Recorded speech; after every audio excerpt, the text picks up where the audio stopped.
Welcome to Lockdown Economy, a social non-profit initiative by the think tank AlterContacts to help small businesses and self-employed professionals overcome the challenges of the pandemic and reactivate the economy. My name is Arshia Bhatnagar, and today our guest is Neha Gill, the owner of Calm Collective. Hello, Neha. How are you? I am very well. Thank you, Arshia. How are you? I'm great. So, if you would just like to start off by explaining what you do as a business and what your brand is, how it came about. Right. So I run a, premium sleepwear brand in India for women. It specifically targets the modern Indian woman. I started about 2 years ago. We launched a year and a half ago. Um, yeah, we're predominantly online, quite a young brand in that sense. Our main sources of advertising are Facebook and Google. That's where we get our new customers from. Um, yeah, that's pretty much what the brand is. Great. I feel like online is the way to go now, especially with the pandemic and everything moving there. So, Yes, it certainly is. yes, Um, yeah. great. So, I mean, 2020 has been a crazy year for so many of us. How did the pandemic and lockdown affect your business model? So we were affected in a couple of ways. One was, of course, everyone had to work from home. We were short-staffed. We're anyway a small team, but we couldn't meet each other as often. And when you're just starting out, a lot of personal interaction is important to grow a business. So I think, like most businesses, we sort of had a tough time adjusting to online working patterns. But we managed to adjust to that, and certainly the lockdown stopped all deliveries. But lucky, I think, for us that we were still taking orders, and we were pretty lucky that we'd had a new range just produced just before the lockdown. So we were sitting on a lot of stock that had come in, and lucky enough, sleepwear was something that everyone wanted. So our product was in demand. So we continued advertising, and we continued, taking orders during the first month and a half of lockdown. And the minute non-essential deliveries started, we started shipping out. So yeah, it was strangely good in some sense. Definitely. I feel like lockdown, everyone was just lounging, and that was the only form of retail therapy for so many. Yeah. Right. uh, Everyone values their sleepwear now, I think, more than any time else. Definitely. Yes. If you would like to talk a bit more on what you tried to stimulate, how you tried to stimulate the businesses, or any key challenges, how you managed to attract customers.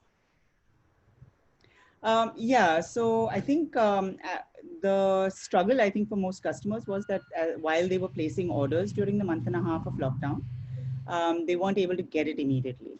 So that instant gratification the instant gratification of actually getting the product that you've ordered, that took much longer.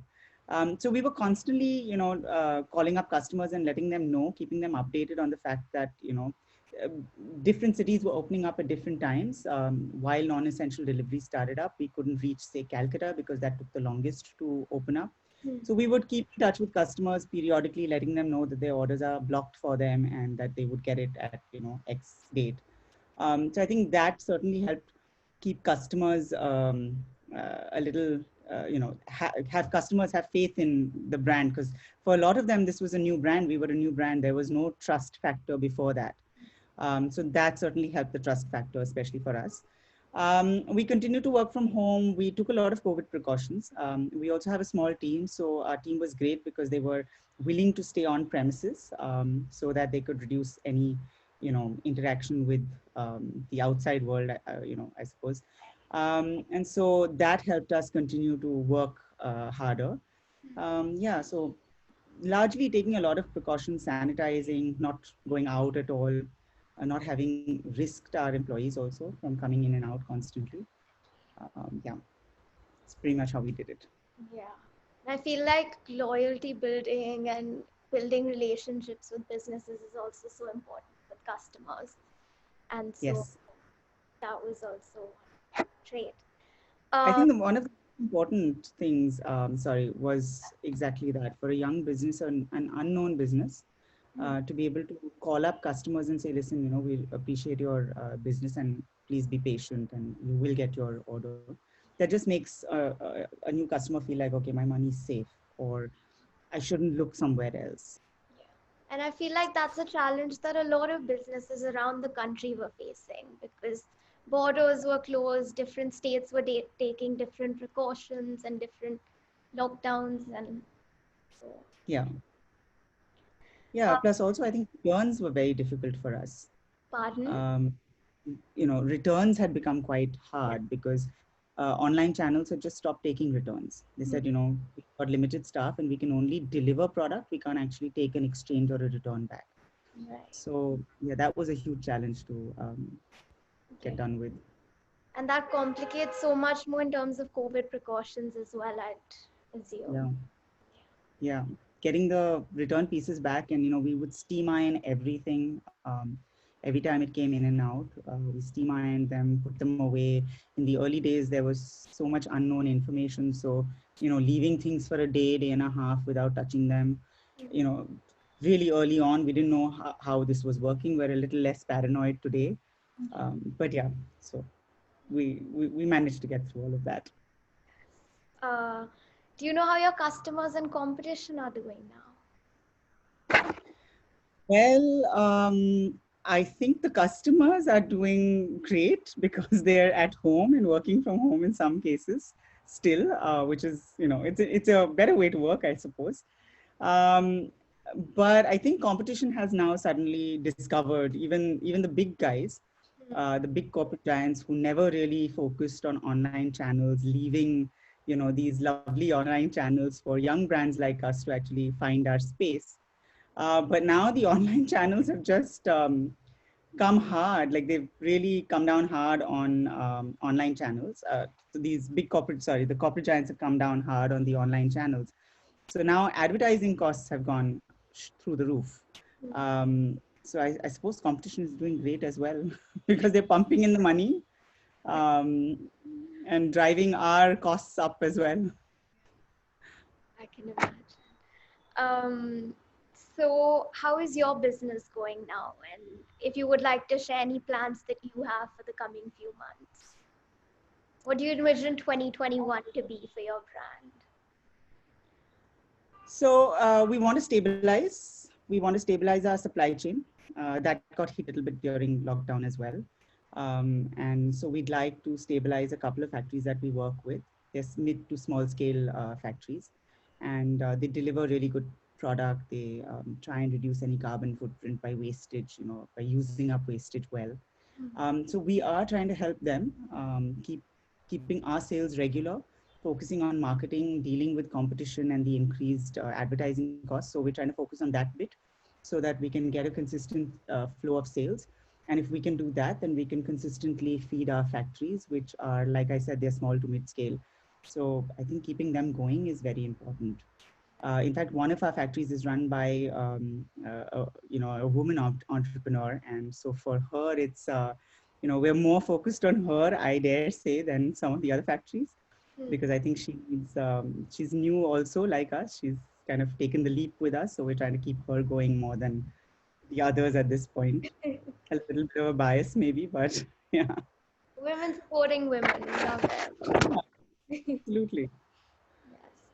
Um, so, if you would like to mention like three basic aspects or things that you feel that you need the most help with right now in growing your business and being able to overcome the challenges that COVID-19 posed on Yeah.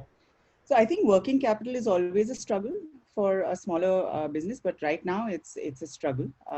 So we're trying to find ways to make our working capital easier. Um, we're also, I mean, we're really grateful for the Vocal for Local drive that started up. And if that continues, that would certainly help young brands like us. And I think this is the time when the world really does need to focus on their own economies and look within, you. because that's helping our, helping drive our employment, and keeping them stable. So that would be one key thing. I hope that continues. Facebook and Google, they can help in a massive way, I think. They've been great for us all these years. We're ever so grateful for these channels. But I think at this point, particularly because the big guys have come down with so much, so much money weight into the online channels, if they can sort of give us more visibility, the smaller scale businesses, I think that would certainly help us sustain ourselves. Definitely.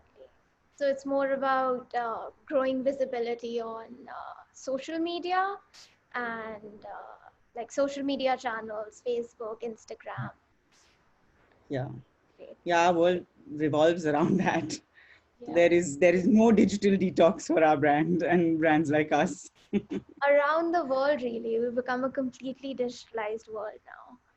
So Yeah. hopefully, this interview will also help you gain visibility on social media. Yes, absolutely. Uh, Exactly. So, as a small scale business, do you feel like you have uh, any sort of advantage, I would like to say, over the corporates because of the big like drive now on, like you said, going vocal for local and people being conscientious of the things that they are consuming as well? Do you think that that has somehow helped your brand? Yeah, certainly the vocal for local is helping our brand. I think the millennial generation is in itself helping us because they're more sort of cause related. They're not so much consumerism, the traditional consumerism. They're not so much, typically the typical consumer, the traditional consumer. They are a new consumer that believes in causes, and they're open to new small scale businesses. So that certainly helped us and helping us. Yeah, yeah, I So would think. I was going through your website as well, and I read about like your vision for the brand is to create a brand that is conscientious. So the things that they produce and the materials that you're using, it's all eco-friendly, and so Yeah. So we use zero polyester, dead against polyester. It is the worst thing that you can sleep in. It doesn't let your skin breathe. It disturbs it doesn't let your body regulate its own temperature, and therefore you get disturbed sleep. So we are focused on 100% natural fibers, largely focused on cotton. India produces some excellent quality of cotton. And so we are focused on getting that out into the market, and not letting the best cottons get exported.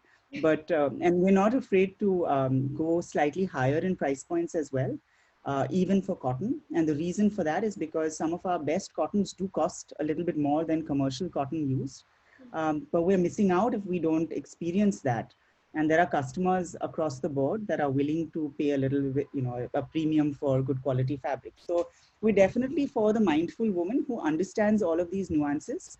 Um, yeah, so we're all for using great quality natural material. We try to waste less.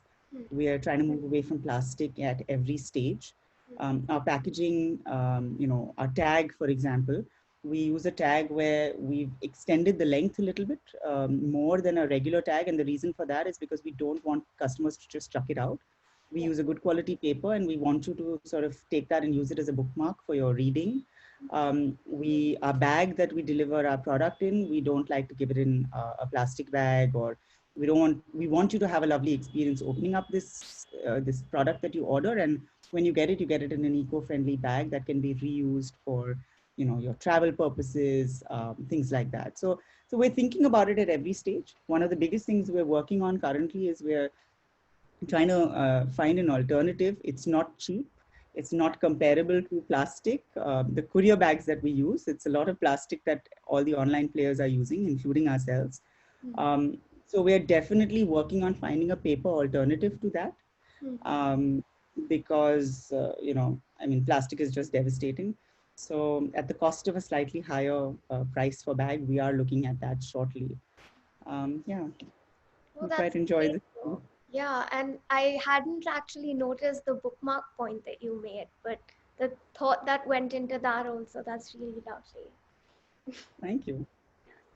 So, if there's anything else that you would like to say to anyone that would be watching this video, and yeah, Yes, we'd like to tell all our, all the viewers that they should indulge in small scale new brands. And the reason I think sometimes for that is because we do end up delivering better quality. We have less overheads. And so all our money really is going into creating a better product and delivering a better quality to customers. I think that's our USP, and we're really hoping that customers can experience our product and realize that for themselves as well. Um, yeah, and also stay safe. definitely. Great. Thank you so much, Neha. It was great talking to you. And Thank you. Pleasure at my end as well, Arshia. thank you to everyone who joined us today. Please feel free to contact Neha using links in the description of the video. I invite you to like this video and subscribe to our channel.